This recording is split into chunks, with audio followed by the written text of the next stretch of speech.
Shama harka fuunee kabajamtoonni fi hordoftoonni maatii mastootuf taatan hundi keessanuu kan biyya keessaas kan biyya hambaa keessa jirtanis nageenya jaalalli waaqayyo isiniif haa baay'atu jecha akkasumas Asteer har'a qallaalii kana dawwalaan jirtu an bilookii ishii godhee tanaan ture immoo jijjiirattee narratti dawwalaa turte dhugaa rabbi du'atti faa akka tasaa ta'e jechuudha eenyu mashiin namni naaf hin dawwalu kaan akkanatti sila ta'eefu eenyu mashiin kan naa dawwaltu hin jedhe irratti kaasan oolee dhugaa rabbi booddee yoo yaadadhee jedhu ishuma ta'uun ooltummaa jedhe kazaan buhaala booda yoo laalu edaa ishuma dhugaa waaqayyo jechuudha ishuma siniin jedha kun olaala ni waan ishiin jettu olumaan laallamee qo'afa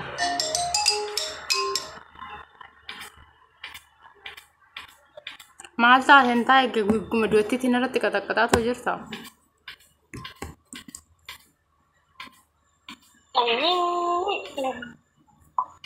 akka kee kana na godhiyaa miidhayyoote dhuguun siin jedha akkamii maal yaadeka wannan du'u seet na bollokte kana wanti dhufaa kanani waa immoo qabdu seeti Asteerati koo bilbila kiyyarra immoo shanii shantamatti jira ka taraatti ittiin janatta jechuudha kanaaf maal godhite naa dawwalte ammaati maal irratti gatte jana guti barama suusinna jana kana maa akkanatti faarfatta isuma dhugaa dubbachuudha yaani maa inni naan garte ati gadi deebi gadi bu'i la anuma wanni si godhe tokko sin jiru wanni balleecha sin jiru garuu jechuudha inuu asii hawwaattaa wannaati ishee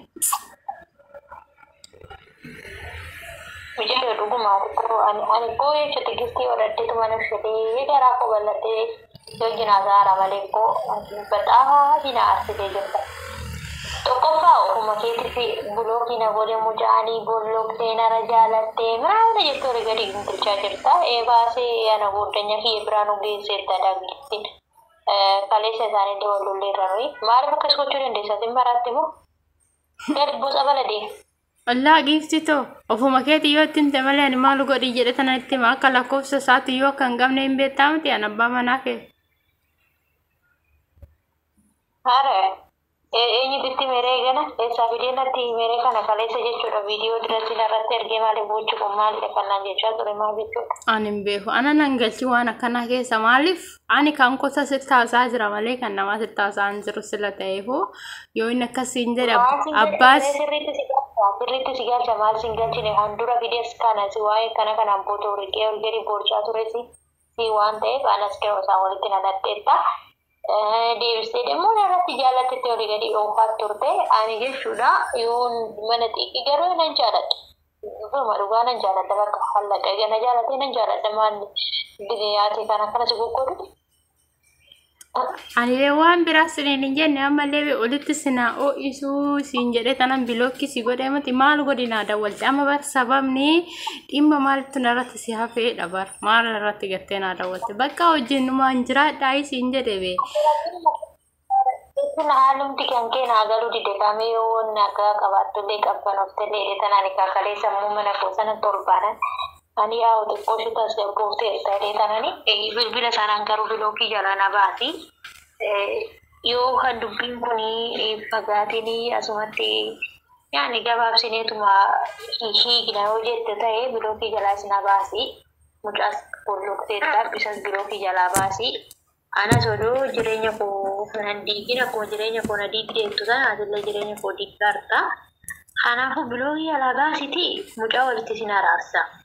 Yoo si barbaachise kanaa miti yoo jette immoo jechuudha ani ammas bilbila kanallee simbolluqa akkuma duraanii jechuudha simbolluqa sanii ala garuu mucumallee akka wajjin hin jiraanne si godha jechuudha yoo sirata kee kan qabattee tokko yaani dhugaa dubbattee soba dubbatteen keessu nama galaa waan ati olii gadi oofaa jechuu kun ani naaf hin galle ani lama taatanii firaankiin irratti hojjetaartan ta'ee haalli keessan naa galaa hin jiru. Nu firankii beektaa? Nu firankii wayitu sirratti nu hojjenne jireenyu iyyuu firankii nurratti hojjechaa jira sila ta'eefu firankii wayitu illee sirratti hojjechaa hin jirru lamaaniyyuu jechuudha. Beektaa? Odoo beennu huuba wajjin jette sareen jedhani. Maal jechuudha ree kana jechuun? Maal jechuudha qoyme mucaanii ergixanyuma ishee jaalladhee jira bakka narraa deemi waa siin jedhe moo maalidha inni? Illaa amma baraasteera dhaggeeffadhu sittani malaa waa keessaa jechuudha takka dubbachuun namummaa lama dubbachuun sarummaadhama maal jedhanii dhaggeeffadhu waa takka sittani maa fakkeenyaaf jechuudha ati waa dura isa beektaa? Laa hin beektu. Ana na beektaa. Anarraan isa baratte. Sa'aatii anarraan isa baratte kana ani bar keessa koo sittani madhe malee yookiin fakkeenyaaf amma dhiirri fi dhiirri keessa olii olitti mata. Shamarrii fi shamarri dammoo dhaggeeffadhu barsiisatti meemoo maalidha? Sittani ma dhaggeeffadhu kaa. Kana xanaa fiddee dhufte kosii malee koo ani dursaas koo waa'ee jaalala isa keessa seene garuu erga gocha kanaati jalqabdee dubbiinis karantaatti waan taane keessa seenamee jira. Anas waan taane keessa nageessisaa jirta jechuudha. Ofuma keetii kana xanassastee fiddee dhufte. Argitee jireenya kee ofii asillee ofii balleessaa jirta analee jireenya kootiisaa jirta jechuudha tamma. Ani kalee galgala dhugaa midhaan abirbilee yeroo akkas naan jiru ani ammas isiniin jechuun ani wanti kun konfiraan kuma gooteetuma walumaan intinaa jettanis garuu anis mucaattillee haasa'allee hin jiru deebisee dammoo kalee galgala yookaan kana dhaga'u hedduu natti dhagahamee jira. Ati dalakkaa dhugumaaf deemataa jirta. Hojii kan beekuun kan baay'ee nama jibbisiisa. Oduu irraa of qottobdee sii wayya jechuudha. Laa ani dhaggeeffadhu dhugaa sitti ma jechuudha indogongorinii too. Indogongorinii too. Dhaggeeffadhu indogongorinii too jechuudha. Ani dirqama anamallee yoo ta'e bar abbaa manaa koo barnaaf dhiisisiin hin jenne. Innuyyuu jechuudha si caalaa ishiin nama gaariidha amalli ishii namatti tola nama namni waa jedhe namaaf beektu maalidha jedhamte ani isaaf hin beeku situ hin dhaga'ama maa cuuftanii torkii keeti moo dhaggeeffadhu ani sirratti hin cuufne bilbila dhaggeeffadhu sittani maa jechuudha inni ammallee si caalchifate sila ta'eefu sababa saniifuu ani wanta biraan barbaadu wajjumaanaa sa'aayii siin jedhee jira sila ta'eefu walitti sinaa waaxa'u. Wajjumaanaa sa'aayii jedhiti immoo dhaabbaddu bakka ani siin beeku ani isa siin barbaadu allaga bakka natibii tokko jechuudha irraan qaxxaree garbiin dubbatiin tanaan dura siin dubbatu siin jedhe taan dura hin dubbatiin bakka allaga ani isas siin barbaadu siin jammarii atis innis bakka yooti namaa diiguuf malee siin oduma ta'e onni siin maal jedheeti anoo guddanyaateeti. Si jaalladha naan jedha si jammarii. Atis immoo kana eessaa fiddeeti kanatti gosoonni. Demmoo asii goote akka waan dhugaa gootee deemtee mucaatti illee ka bilbila isaallee ka argattee taasofte ta'e illee siin beeku ani kaleessa akkas kan jedhessuma jechuudha. Dhaggeeffadhu jechuudha sittan hima. Anamma dubbii gabaabaa jechuudha. Amma yeroo kanatti qarqaratti dhaabbatu ta'e dhaabbatu jennaani. Dhaggeeffadhu sittan hima jechuudha laal. Dhaggeeffadhu sittan hima. Laal dhaggeeffadhu sittan hima. Lamaaniyyuu manin bara anatu amma bara abbaa manaa koo dhabe malee si'ii miti kan dhabe. Silaaza ani jechuudha nan baasa isallee bilookii jalaa baasee jechuudha. Siifan fida. Dhaggeeffadhu Qotiyyoo dammoo yeeffana wayii walitti qoteen ittiin walitti qamadeen ittiin qotamoo nama lama maatti godhaanoo nan qaba abbaa manaa nan qaba maalitti sii godha kanaa maalan beeka yoo olittillee xamaddee qotachuu ni barbaadde maalan beekaan qotiyyoo waddadee jira sila ta'eefu ani isaa kana siin beeku ani bara amma sitti mee jira bara si ga'ee jira sararaanyaa si godhadha isa immoo zabanyaa manaa tanaan godhadha. Bakka anaaf abbaan manaa kiyyammoo kanas akkuma jiruuraa wajjin jiru tajaajilaan laqeessin kana barbaadaniiti. Maal kan shaqqaalee mana keessatti galuudhaaf xiqqoo nu hafa jedhe lamaaniyyuu mee nama barumaa si ati bara amma bara irra caalaa jechuudha abbaa manaa keetillee namni abbaa manaa nama biraat janachuu deemu kan ofiin barbaanne sila ta'eefu silazaa olitti sinaa isu ammaan booda bakka hinga dallee siin jedhee jira naan dawwaliin ammaan booda sitti haasa'uun barbaadu siin jedhee jira dubbii isa majarrashaa akkanarraa gortu jechuudha.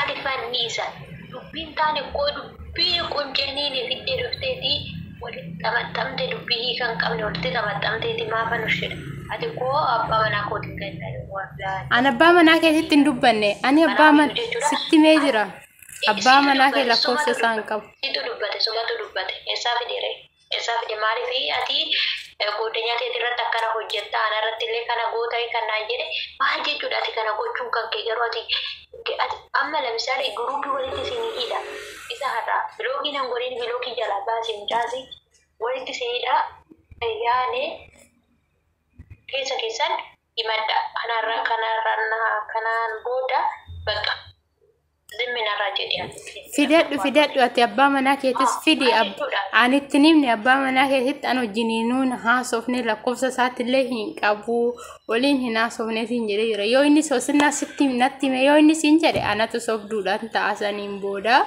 garuummoo aniin siifa fida abbaa manaa koo dambaasa bilookii jalaa baasee garee wali guruubii walitti hidhe naffida waan inni haasa'u jechuudha gurra keetiniinuu dhageechee gaafa san ani sobduu ta'e ati sobduu taate gaafa san hin laalla sababa sanii koo agasitti nagaa turi naaf hin dawwaliin ammaan booda jechuudha sigaa bakka hingaa maaliif naaf hin dawwaliin ishii silaza chaw nagaa naaturi natti naasa sirriitti abbatalay abbaa manaa koo amma bakka mulu jechuudha akka sirriitti beeku dubbiin kun soba walii gadi ati yaani ani yoo silaalaaru isumallee abbaa manaa koo jettu kana hin barbaadu ta'uu hundisu anaaf mikinaata godhattee anallee yoo tifoo dhiigaa jirtaati anaaf sila ta'eef ani nuusuu godhee yaani beeksisee haa'uun barbaada malee akkuma kanatti akkuma tolii gadi laaqxee kanatti uffedheetoo Tawan jechuudha. Anamba fe jireenya keessa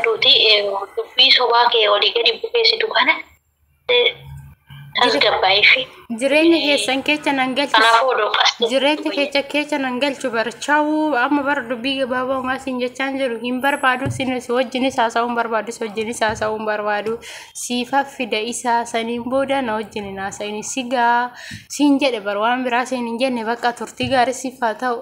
Ana cala dubbiin barbaadu beektaan nama lolluun barbaadu. Ani yoo manna wajjin haasa'e siin jedhe ani nama wajjin haasa'u yoo manna be siin jedhe ati maal inni haasa'e na wajjin haasa'e jettee bakka abbadda jechuudha. Maal nama wajjin haasa'u yoo manna be ani kana siin jechaa jiru baasii mucaa bilookii jalaa guruubii walitti hidhiiti dubbii ati bukeessite kuni yaani haa qulqullaa'uun barbaade beekta.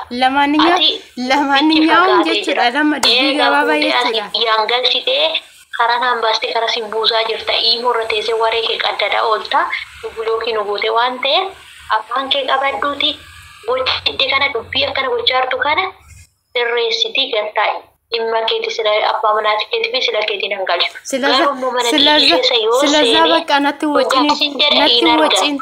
wajjin deemii natti wajjin chaa'u bakka nagaan ture lamaaniyyaan sa'aatiin onlaayinii irratti deebi'ee sirratti hin dawwale daaritti illee waan taane bilbila dafii itoo ani guruubii irratti ni dhaseen nagaan ture ammaan booda irratti hin dawwaliin bakka ani abbo sammuu koof jeequun barbaadu sila ta'eef chaa'u.